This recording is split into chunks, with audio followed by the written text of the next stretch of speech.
ಗುರುಭ್ಯೋ ನಮಃ. ಭವಿಷ್ಯ ಮಹಾಗಣಪತಯೇ ನಮೋ ನಮಃ. ನಮಸ್ಕಾರ ವೀಕ್ಷಕರೇ, ನಾನು ಜ್ಯೋತಿಷಿ ವಾಸ್ತುತಜ್ಞ ಡಾಕ್ಟರ್ ವಿಶ್ವನಾಥ್ ಭಾಗವತ್. ನಾವು ಇವಾಗ ನೋಡ್ತಾ ಇರ್ತಕ್ಕಂಥದ್ದು 2025 ಮಾರ್ಚ್ ತಿಂಗಳಿನ ಮಕರ ರಾಶಿಯ ಮಾಸ ಭವಿಷ್ಯ. ಸ್ನೇಹಿತರೆ, ನೀವು ನೋಡ್ತಾ ಇರ್ತಕ್ಕಂಥದ್ದು ನಂದಿ ವಾಹಿನಿಯ ಮುಖಾಂತರ ಬರುವಂತಹ ಎಲ್ಲ ಕಾರ್ಯಕ್ರಮಗಳ ವೀಕ್ಷಣೆಗೋಸ್ಕರವಾಗಿ ಚಾನಲ್ನ ಸಬ್ಸ್ಕ್ರೈಬ್ ಮಾಡ್ಕೊಳ್ಳಿ. ಕಾರ್ಯಕ್ರಮಗಳು ಇಷ್ಟವಾದರೆ ಲೈಕು ಕಮೆಂಟು ಶೇರ್ ಮಾಡೋದನ್ನ ಮರಿಬೇಡಿ. ಈಗ ಮಕರ ರಾಶಿಯ 2025 ಮಾರ್ಚ್ ತಿಂಗಳಿನ ಗ್ರಹ ಸ್ಥಿತಿಗಳನ್ನ ನೋಡ್ತಾ ಹೋಗೋಣ. ಈ ರಾಶಿಯನ್ನ ಅಥವಾ ಈ ಮಾಸದ ಭವಿಷ್ಯವನ್ನ ಯಾರು ಮಿಸ್ ಮಾಡ್ಕೊಳ್ಳೋಕೆ ಸಾಧ್ಯವೇ ಇಲ್ಲ, ಅದರಲ್ಲೂ ವಿಶೇಷ ಮಕರ ರಾಶಿಯವರು. ಯಾಕೆಂತಂದ್ರೆ ಮಕರ ರಾಶಿಯವರ 7.5 ವರ್ಷದ 7.5 ಸಂಪೂರ್ಣವಾಗ್ತಾ ಇದೆ ಈ ತಿಂಗಳು. ಇದೇ ತಿಂಗಳು 29ನೇ ತಾರೀಕಿಗೆ ಶನಿ ಪರಮಾತ್ಮ ಕುಂಭರಾಶಿಯಿಂದ ಮೀನರಾಶಿಗೆ ಹೋಗ್ತಾರೆ. ಅಂದ್ರೆ ಇದರ ಅರ್ಥ ಮಕರ ರಾಶಿಯವರಿಗೆ ಸಂಪೂರ್ಣವಾಗಿ 7.5 ಮುಗಿಯಿತು ಅನ್ನುವಂಥದ್ದು. ಇಲ್ಲಿ 3 ಹಂತವನ್ನು ತೆಗೆದುಕೊಳ್ಳಬೇಕಾಗತ್ತೆ. ಬಿಲೋ ಒಂದು 20 ಇಯರ್ಸ್ ಒಳಗಡೆ ಇದ್ರೆ ಅವ್ರಿಗೆ ಫಸ್ಟ್ ಟೈಮ್ 7.5 ಬಂದಿರುತ್ತೆ.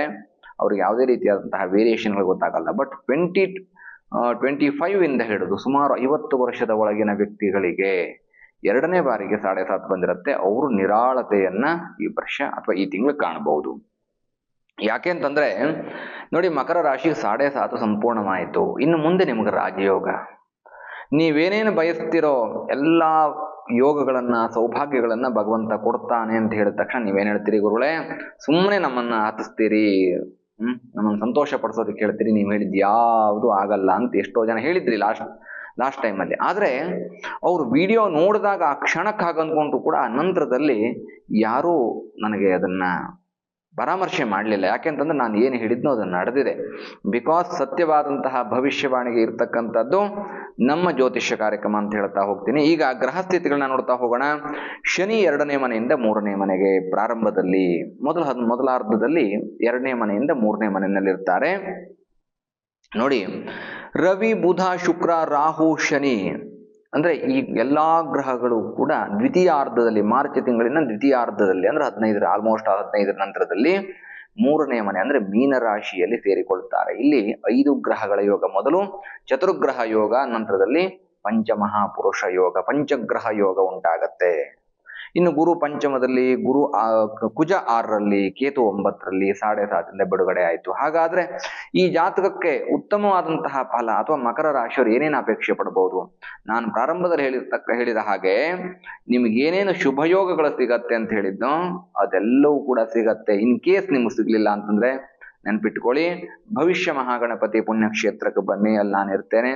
ನಿಮ್ಗೆ ಯಾವುದೇ ರೀತಿಯಾದಂತಹ ಜ್ಯೋತಿಷ್ಯಾತ್ಮಕವಾದಂತಹ ಸಲಹೆಗಳಿದ್ರೆ ಅಥವಾ ಕಷ್ಟಗಳಿದ್ರೆ ನಿಮಗಲ್ಲಿ ಬನ್ನಿ, ಉಚಿತವಾಗಿ ಪರಿಹಾರ ಮಾಡ್ಕೊಳ್ಳೋದಾಗತ್ತೆ.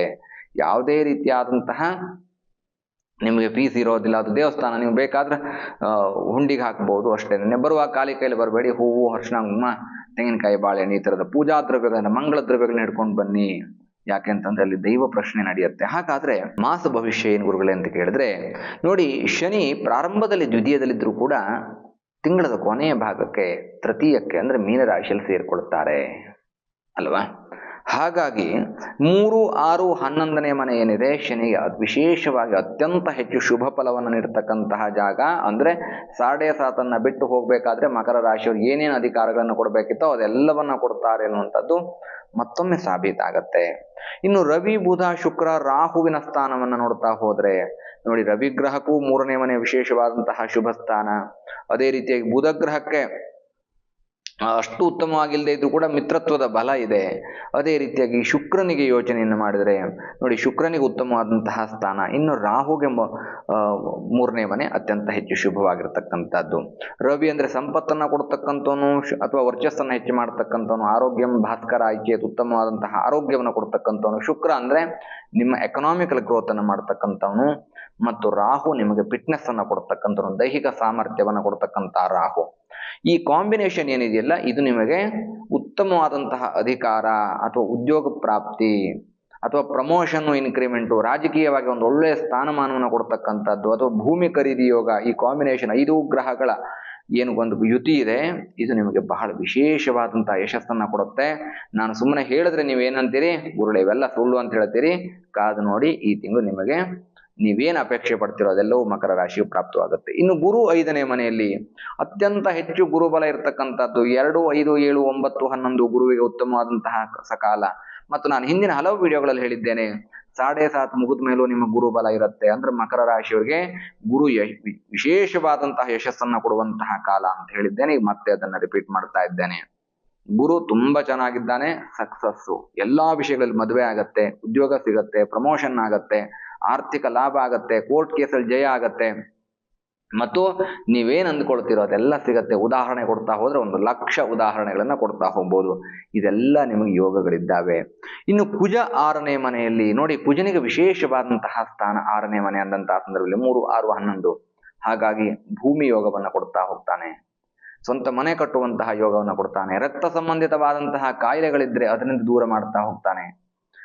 ವಿಶೇಷವಾಗಿ ಮಕರ ರಾಶಿಯವರಿಗೆ ರಾಜಯೋಗ ಅಂತ ಕರೆದ್ರೆ ತಪ್ಪಾಗ್ಲಿಕ್ಕಿಲ್ಲ. ಇನ್ನು ಕೇತು 9ರಲ್ಲಿ, ಭಾಗ್ಯದಲ್ಲಿ ಕೇತು, ನೀವು ಯೋಚನೆ ಮಾಡೋದು ಬೇಕಿಲ್ಲ. ಯಾಕೆ ಅಂತಂದ್ರೆ ಅವನಿಗೆ ಗೋಚಾರದಲ್ಲಿ ಬಲ ಇಲ್ಲದೆ ಹೋದರೂ ಕೂಡ ಕೇತು ಅಂದ ತಕ್ಷಣ ಅಭಿಮಾನ ದೇವತೆ ಮಹಾಗಣಪತಿ, ಭವಿಷ್ಯ ಮಹಾಗಣಪತಿ ಪುಣ್ಯಕ್ಷೇತ್ರಕ್ಕೆ ಬನ್ನಿ, ನಿಮ್ಮ ಎಲ್ಲಾ ಸಮಸ್ಯೆಗಳನ್ನ ಪರಿಹಾರ ಮಾಡ್ಕೊಳ್ಳಿ. ಇನ್ನು ಮುಂದೆ ನಿಮ್ಗೆ ಯಾವ ಕಾರಣಕ್ಕೂ ಕಷ್ಟ ಬರೋದಿಲ್ಲ ಅನ್ನುವಂಥದ್ದು ಒಂದು ಭರವಸೆ.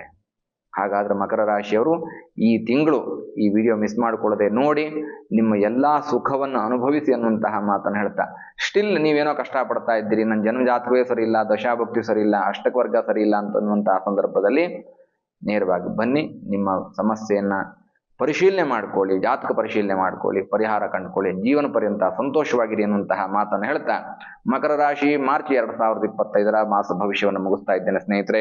ಶುಭವಾಗ್ಲಿ, ಶುಭಂ ಭೂಯಾತ್, ಲೋಕಾಹ ಸಮಸ್ತ ಸುಖಿನೋ ಭವಂತು, ಸಮಸ್ತ ಸನ್ಮಂಗಲಾನಿ ಭವಂತು.